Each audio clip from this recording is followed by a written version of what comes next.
But before we do that, I just wanted to just give a bit of some context as well, that we just make sure that we localize this conversation about local participation.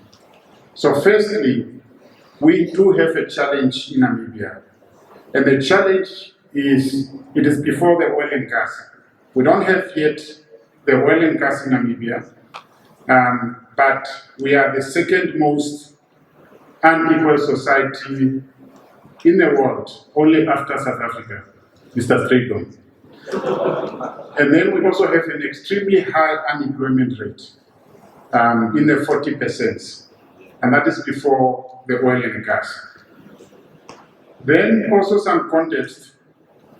I think our colleagues here will also appreciate that if you look at some of the largest oil-producing countries on the continent, and you look at the oil and gas as a percentage of GDP, you see a number of those countries with oil and gas contributing more than 50%.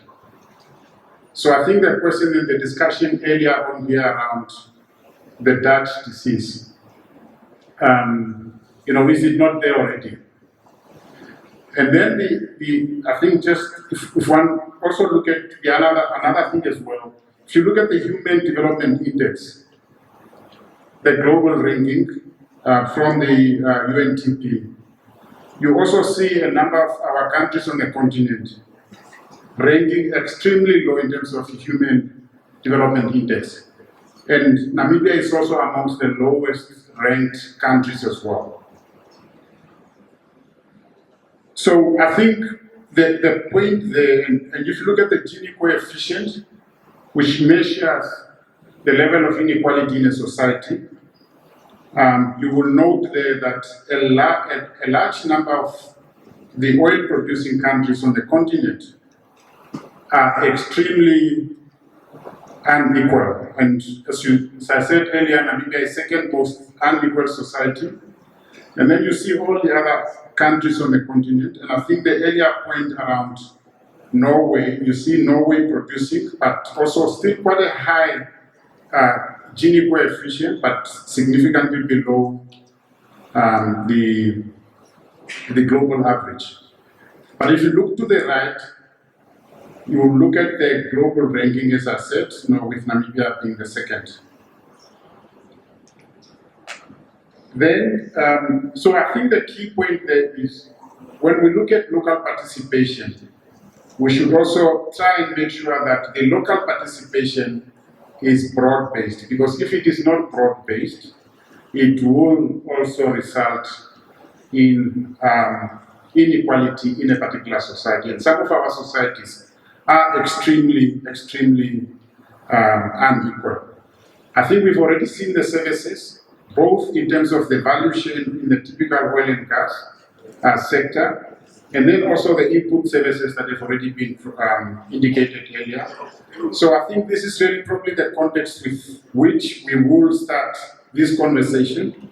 And I'm going to start with Mr. Talla, the Chief Operating Officer of Invest Africa, and then maybe just asking a question around maximizing local participation. Obviously requires willingness by the IOCs to involve local enterprises and enhance capacities for local companies to penetrate and compete in these very globalized value chains.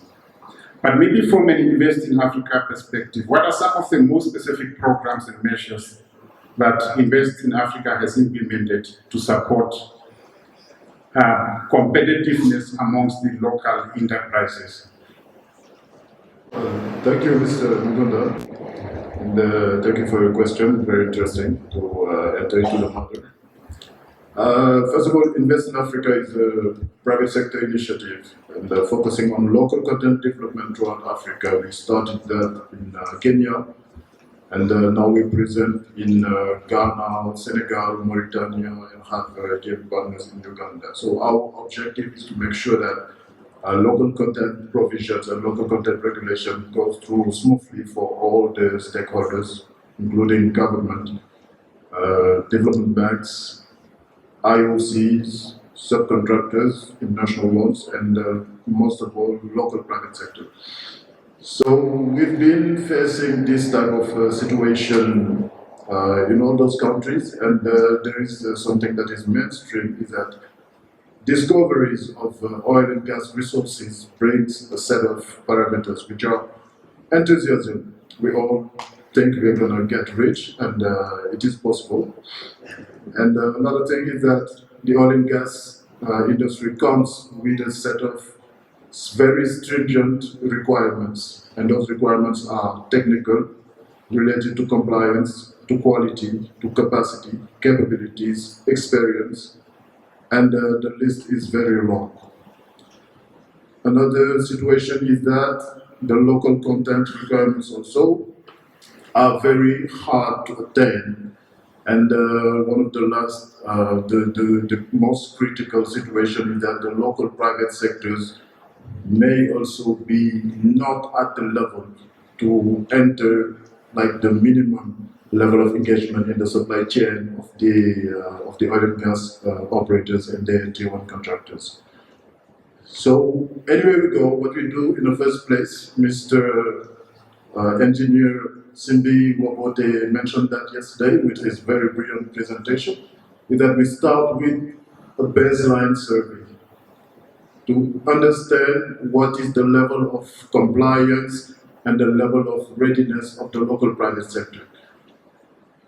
And what helps us to do that is that we already know what are the services that are possible to deliver within the oil and gas supply chain and value chain, and also what are the requirements for each service. So one of the critical things we do is we collect data throughout the local private sector to understand who are the players, what are their capabilities, what do they do, and depending on their tier of service or scope of service, compare their profile with the requirements of those services. So that in the first place we have a short list of companies in country that are ready, quotes, a short list of companies that are almost ready and that need just a little push, and another short list of companies that are definitely not ready and that would need a lot of help and a lot of time and a lot of effort to get there. And in order to bridge those gaps, what we do is that we have electronic platforms we put in place in all those countries where we share information with the local companies about the reality of the sector.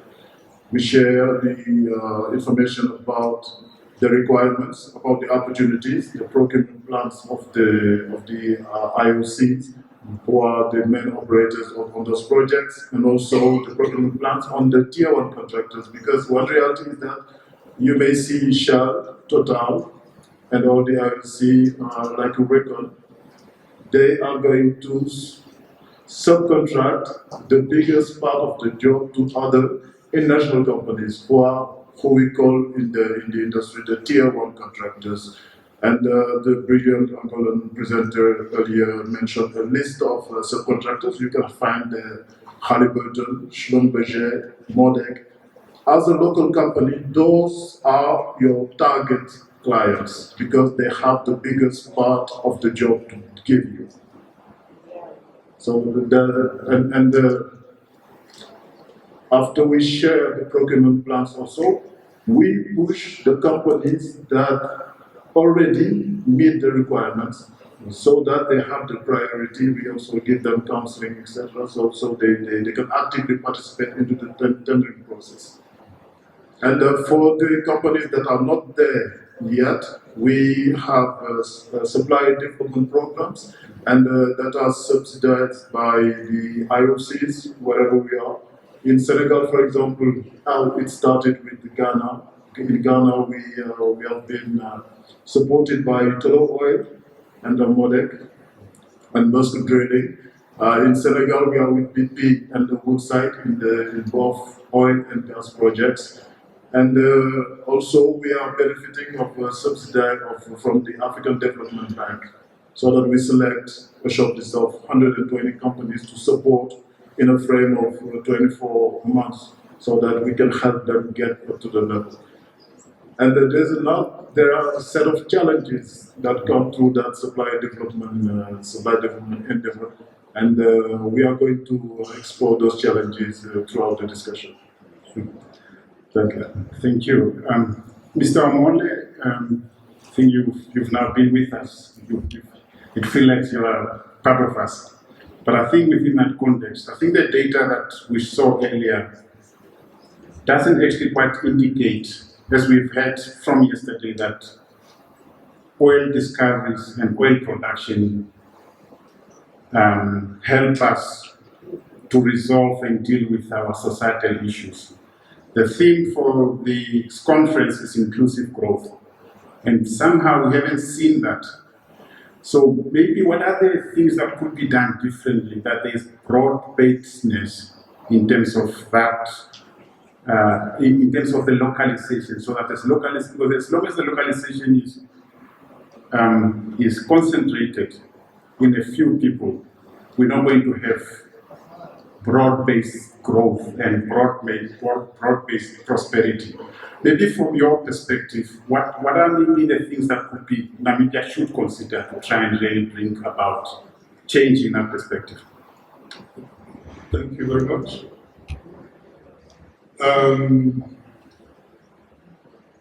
If you look at the statistics from NCDMB yesterday, they registered 10,000 service providers. And I think some of the early steps that has to be done, the first is what we're doing now. Increasing the awareness about the industry to the Namibians. Try to organize what we call opportunity fairs, whereby you look at the various projects, you negotiate right from the beginning of a project, the local content plan, what part of the project will be domesticated, which part of the project will require alliance, and then you try to see that through. That way you will help, because it has to be a concentric effort. You have to help to create a critical mass. Both that I spoke about, all the stakeholders working together to increase the local content. So that the deliberate efforts, get the opportunities available in those contracts, look at the timeline. In fact, if you go to Mozambique, the Total LNG project, the regulator were able to extract the opportunities, the differential scopes, the timeline, and rough estimate of the contract value.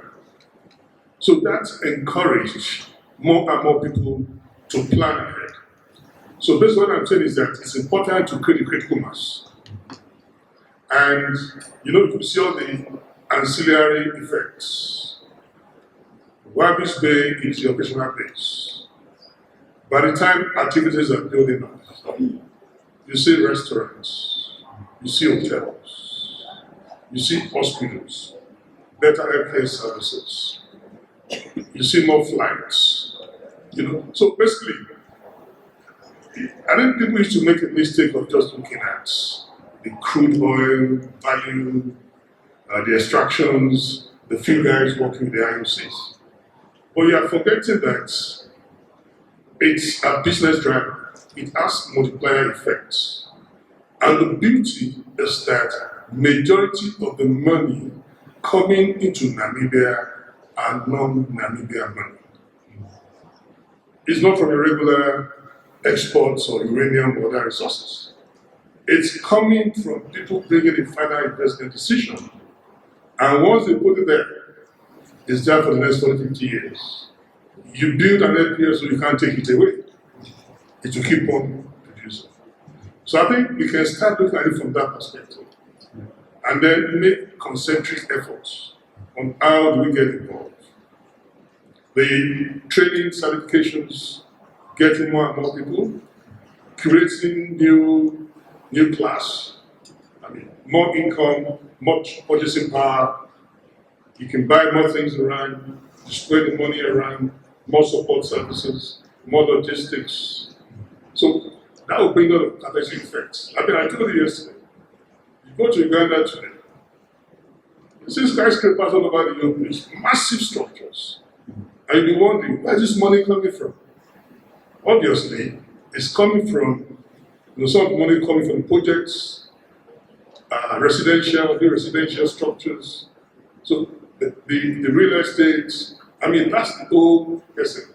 And not only that, if you look at the Uganda, along the Chilenga, the Eco pipeline, each of the ministry made concentric efforts. Agriculture, how do we produce food to feed through that project? Where you have 5,000, 10,000 people working in the field. Where do we get the water? Where do we get the healthcare services? Women ministry, how do we get the women to get involved? What are the programs? What will the women do in the cooperatives to make money from the industry?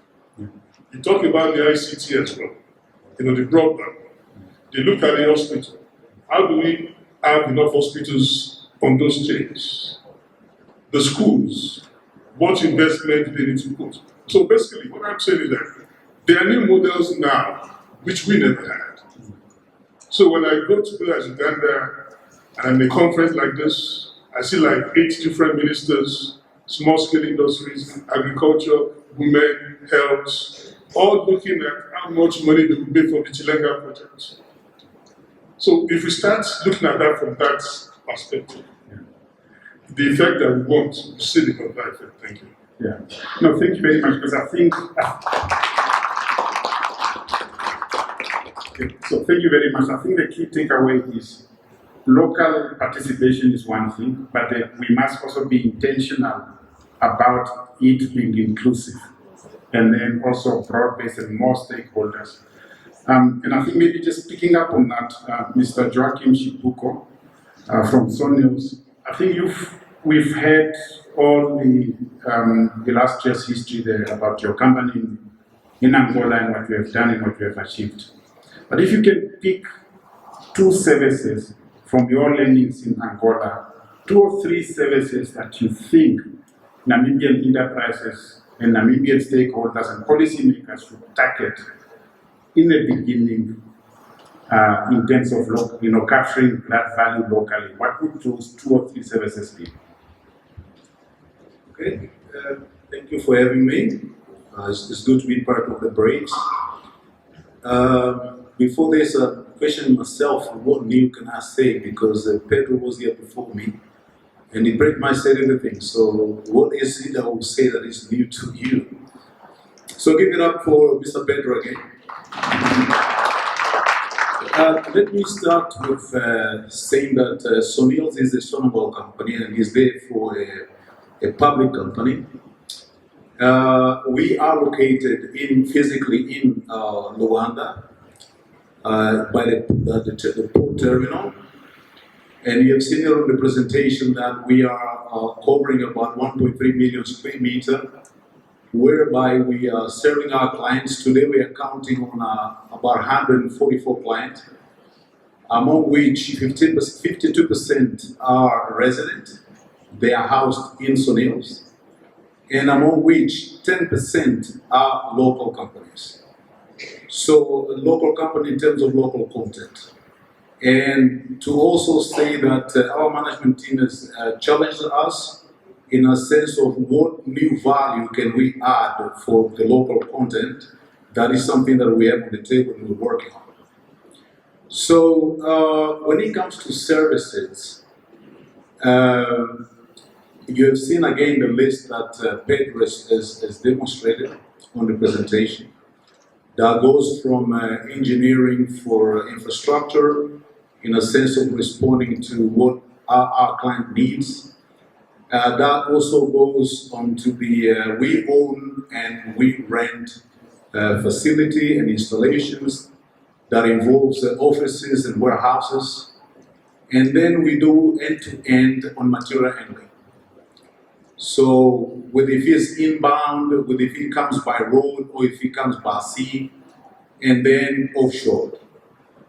And I think we also heard in the morning that this concept is a sort of a one-stop shop, because this is integrated in a sense that all the services take place in one single place. Now, when it comes to Namibia, what are going to be the services that local enterprise can tackle? We also heard here that there is no room for copy-paste. Each country has got its own reality, and from what we heard yesterday, and I've been participating on some of the conferences before this, I think it's really very clear that the Namibia knows what they want.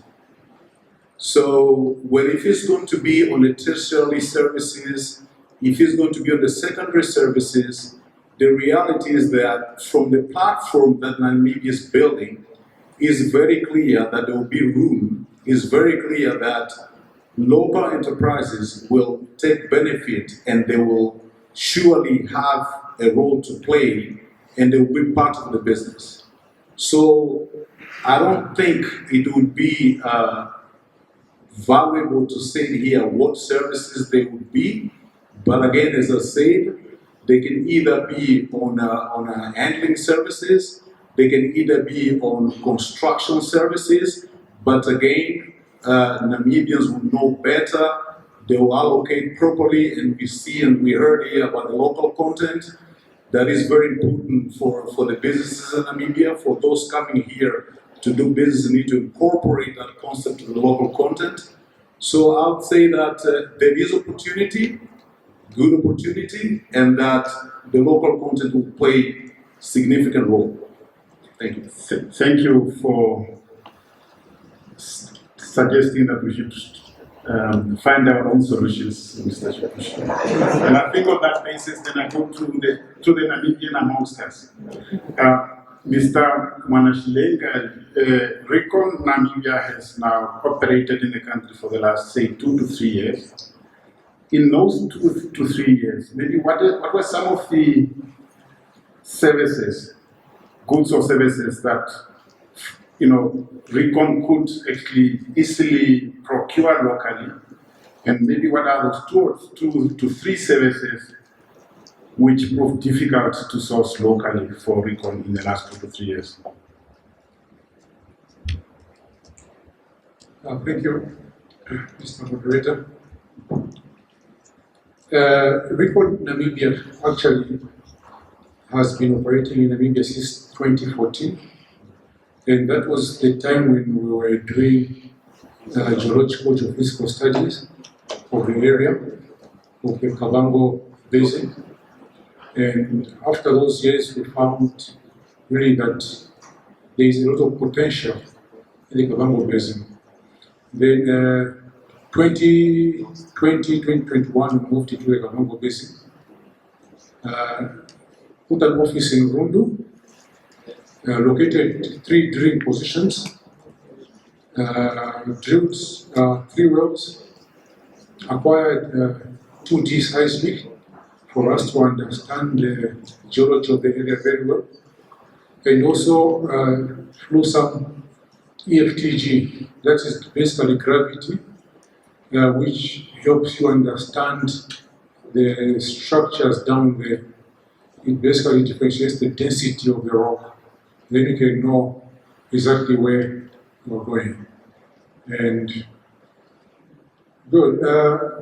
Equipment. One good thing is that we brought in a rig, an onshore rig, which is owned by us. That's the top advantage regarding costs. Because had we been renting a rig from somebody, or some company, would be very expensive. So we own our own rig.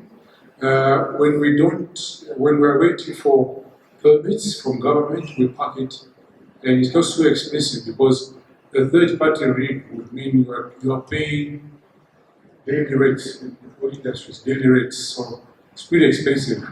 So that's a plus. So the equipment and material, we're happy that in Namibia there's quite a lot of staff. They are quite good engineers for civils, for roads and the part, because the part is not any other part. It has to be a distant angle or zero. Otherwise, you lose your well. Because remember, you're drilling around 2,000, 3,000 meters down, and if you deviate by a degree, you'll be away from your position when you reach there. So we're very happy that we've got excellent civil engineers and contractors who did a very, very good work in the 3 wells we drilled. Yeah, regarding services, we are also quite happy because we are in contact actually with SONILS. The companies is SONILS, specifically Halliburton and Schlumberger. We get equipment from them and the experts we need for certain services. It's not like getting people from Aberdeen, which is much more expensive, or Brazil or the US. So Namibia's location is very good. One other thing I would like to say is the question of Oshango, the border post. Very efficient, we're very happy with it.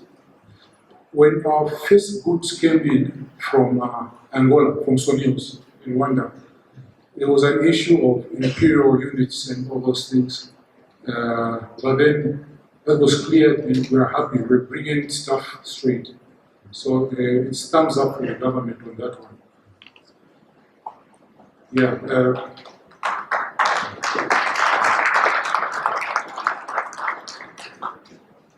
So that's what we experienced, because, I mean, generally it's very good and it's helping us post-waste run a operation smoothly.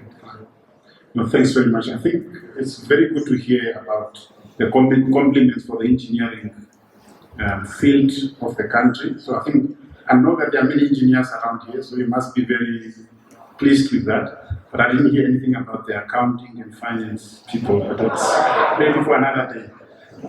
But to go to Mr. Strydom, Namibia and South Africa have shared a history of segregated development and thus share the sad record of being the world's most unequal societies, as we saw there. So apart from maximizing local participation, how could Namibia use the oil and gas sector to address inequality within its midst? And I know that South Africa has been on a path in the last number of years to try and do that. Yes, thank you for the opportunity and good afternoon. It's maybe South Africa's not the best model to use, and I want to be honest about that. I think we could have done things a lot more different. We could have been further along the positive path. But I believe Namibia has an opportunity to really showcase how it's done to the world. Coming from a diverse background, one of it being in skills and developing of people and human capacity, my first, and I think the most powerful way of spreading wealth is through education and training. And I believe Namibia has to aggressively go in that direction. One, map out the gaps, or map out the capacity it has, and map out what is needed in the next couple of years, and then approach aggressively the capacitating of its people. Just an example, we had a project that I'm very proud of, that we coordinate at SAOGA. We have trained about, over the past couple of years, 2,000 artisans across were employed. So I believe one of the important areas is at artisan development across the board, because it also would service renewables, it would service hydrogen, it would service gas. So I believe an aggressive approach to develop people, but secondly, also as aggressive, develop entrepreneurs. The great thing about artisans is you can very easily develop an artisan into an entrepreneur. So certainly the other possibility is another project that we worked on is to develop ISO accredited companies. And I interviewed only one of the companies that went through a program of ISO development that we facilitated. And clearly that process transformed that particular company into an immediate success, because they could now provide products, they could manufacture products that are at a world global standard. And I can go on, but just very quickly, in terms of standards for training, we need to make sure the oil and gas industry is a global industry and it requires global standards. That is not negotiable. So it is important then, if you look at the North Sea example, there was a disaster many years ago, and that forced industry to develop OPITO standards. So we don't have to wait for a disaster. We can learn from what happened elsewhere, and we can make sure that we don't have disasters. We train up to a very high standard across the board, manufacturing up to a high standard, and then partnerships. Thanks. Yeah. No, thanks very much. So I think what we are hearing is education and training, but also education and training across the economy, not only just for the oil and gas sector. We are also, as we've heard from earlier on from Mr. Omole, it's also the need for making sure that the standards are global standards. And then we also heard earlier in terms of the need for enterprise development. And that is mentorship, training, support, all across. So we need to be intentional about these things. Now, coming back to Mr. Talla, and I kind of almost see a dichotomy somewhere here. So there is very little intercontinental trade and traveling. That's one. And whilst attempts have been made through the African Continental Free Trade Agreement to improve this, I think all the conversations and all the presentations that I was hearing in terms of local content is very nationalistic. In Uganda, we've been able to do this. In Nigeria, we've been able to do this. In Angola, we've been able to do this. So in Namibia, we're also going to want to make sure it's Namibian. Or is it Namibian versus continental? I think, how do you see this? Well, we can say that we don't have the choice but partner. And it's either with our fellow Africans or with other companies outside of Africa, or else we lose the opportunities because we cannot do everything. The requirements are high, and it takes a long run to bridge those gaps in the first place. And then it does not only take bridging those gaps to have access to the opportunities. Because one reality of the oil and gas industry is that the oil and gas is very promising in terms of opportunities, but yet the number of tenders is very limited. I have breaking news for Namibian-owned companies, is that not everyone is going to get a contract in the oil and gas industry. It's a fact. That happened in Ghana, in Kenya, in Senegal, everywhere. We are very respectful to the work Petan is doing in Nigeria. It gathers the main players, service providers in the oil and gas industry in Nigeria. And how many members are you counting, Mr. Ranti? 100,000. 100 companies.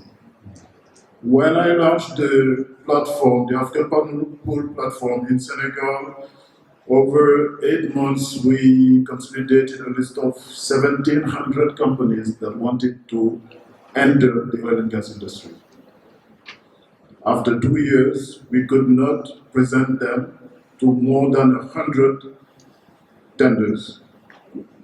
And yet, within those 100 tenders, only 36 companies could have a contract. That's a level of success of less than 3%.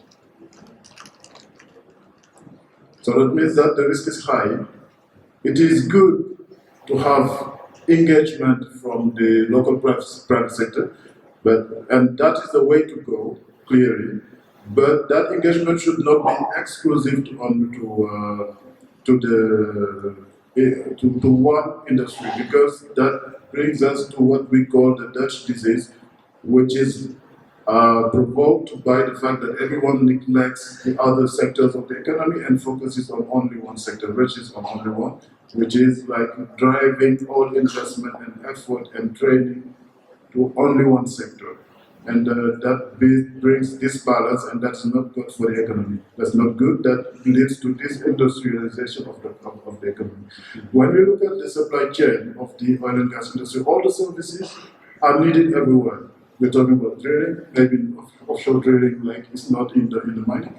But when we're talking about services like support services, logistics, inspection, welding, fabrication, material works, all those services are needed by the economy in a whole. Yeah.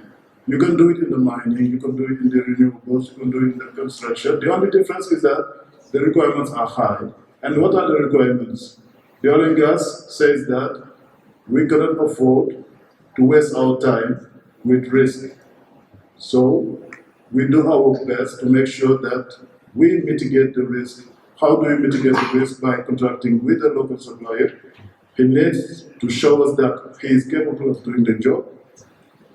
He delivers the work with the proper discipline. That is the matter. That is the purpose of certification. ISO certification is nothing but a set of processes you need to implement within your company and stick to that and review it continuously. Yeah. Can I? So I'm going to, if I can ask on the remaining questions, that you please be very brief, because I just want to at least give one more question. Okay. Opportunity for one more question to everybody else. Okay. Because I think the director is being unfair, is cutting into my time, but it's something I can do. No. Mr. Omole, if you can please be brief. But I think it's a very critical question relating to Petan. Just in terms of, because I think where we are now, we need to start to work on the local enterprise needs to start to work on how do they come together, how do they prepare.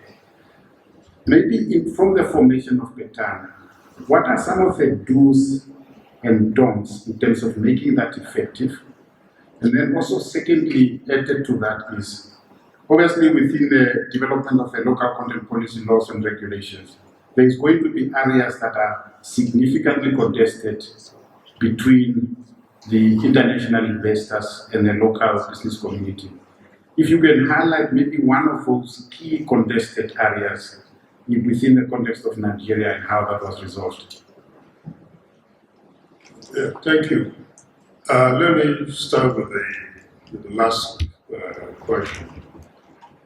I mean, basically, you typically have, people live in comfort zones. And if I'm here, I have a car, and I have air conditioner repair for 3, 4, 5, 10 years.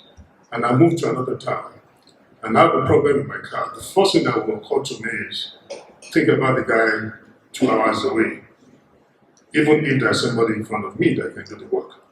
So typically you have issues on, can the local companies do the work? Do they have the capacity? Would they be cost effective, over time? And I think basically what we have done is carry the engagement to the operators, show our capabilities, show our experiences, get the confidence that we can do the work, rather than waiting for legislation or for the government to say, give them the work. And of course, when you're going to do that, you have to show what you have put on ground. Do you have the facilities? Do you have equipment? Do you have the competent people to do the work? So if you can put all those mixes together, it makes it easier. In fact, there was a year on Zaba that we actually engaged the FPSO, the 3 key ones, Umeamada, BW, and I don't know what. We sat down with them and said, look, these are the jobs on the top sides. These are our capabilities. Let's look at, just like what you did, let's look at this as a job that can be done between 0 to 3 years, beyond 3 years. So there is that agreement between we and the operators, and we will show them the empirical evidences that we can do the work. So, you have to show that you can do it. If you cannot do it, have a partnership that have a track record to do it. Then that will convince them that they have to do that. Now, regarding the service association, we need, there are different approaches. There are current service providers in Namibia. We need to profile the database and look at those who are in the core industry.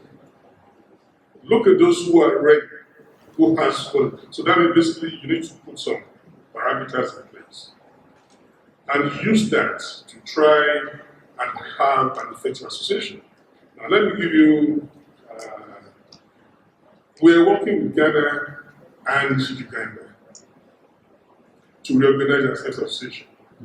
Because being landlocked, the very first, and then being offshore, the very first opportunities available will be logistics.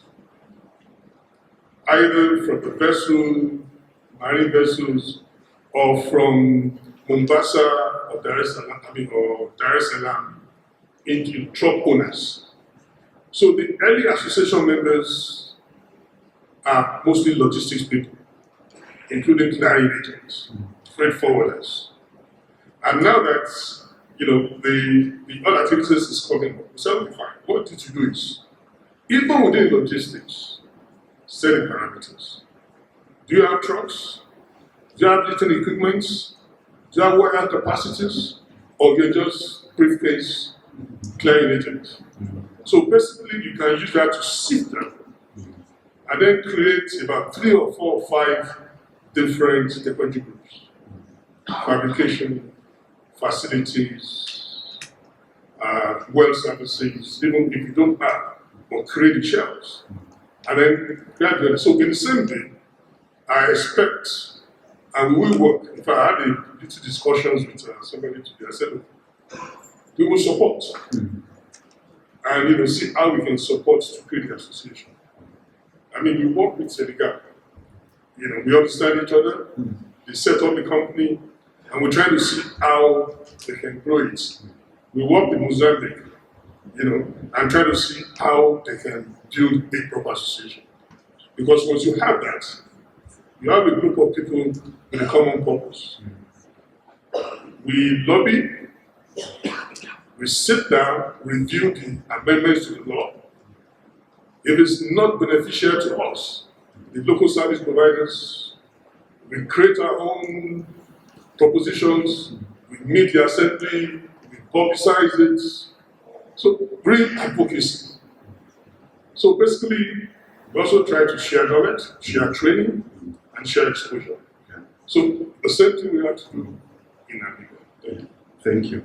So I think for those, the local enterprises, an advocacy group is critical, but it's critical also, it's a critical success factor, it appears for local participation. I think the last question to Mr. Chipuco, I think what we've heard today is that a well-functioning port infrastructure is critical for offshore oil production.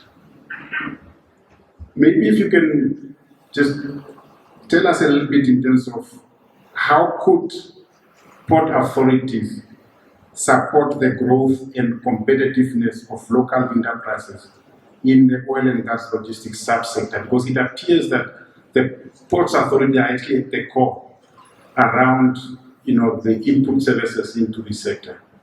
Maybe what are the 1, 2, or 3 things that the port authority, I think the MT was here, what if they can hear, what are the things that they need to take away from your experience in Angola? You're not prescribing to us. We just want to hear your experiences. Thank you. What I would say is that when it comes to supporting the oil and gas industry, based on our experience, actually the support does not come only from the port authorities. And on that sense, I would say that Namibia is blessed. When you look into the support infrastructure that exists already, if you look at the logistics capacity of Namibia, if you look at the education system of Namibia, if you look at the healthcare system, I mean, it's developed at the moment where you're discovering oil, and is blessed if you compare to other countries in the region that are quite a lot, that at the moment where they discovered oil in their countries, they didn't have maybe half of that capacity that Namibia does have. Now, when it comes to the port authorities, yes, the support base is critical, and support base can basically jeopardize or put at risk the development of the sector. Because as we heard people here talking in the morning that the support base is actually a gateway to offshore, meaning whatever you want to do offshore, it has to go through a support base. So without that, I mean, you have a challenge. I can give an example of SONILS. We start developing the base, and Pedro said that in the morning very well, that the concept is very nice, but we have struggles.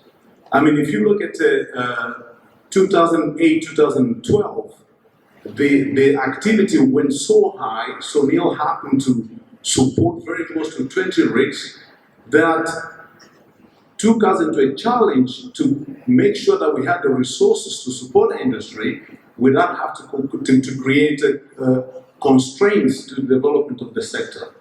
So the port authorities, they will need support themselves on other local authority. For example, the concept of SONILS came up through, the conception itself came up from the port authority discussing the Ministry of Transport that actually are in charge of the port in Angola, and then with the Ministry of Petroleum.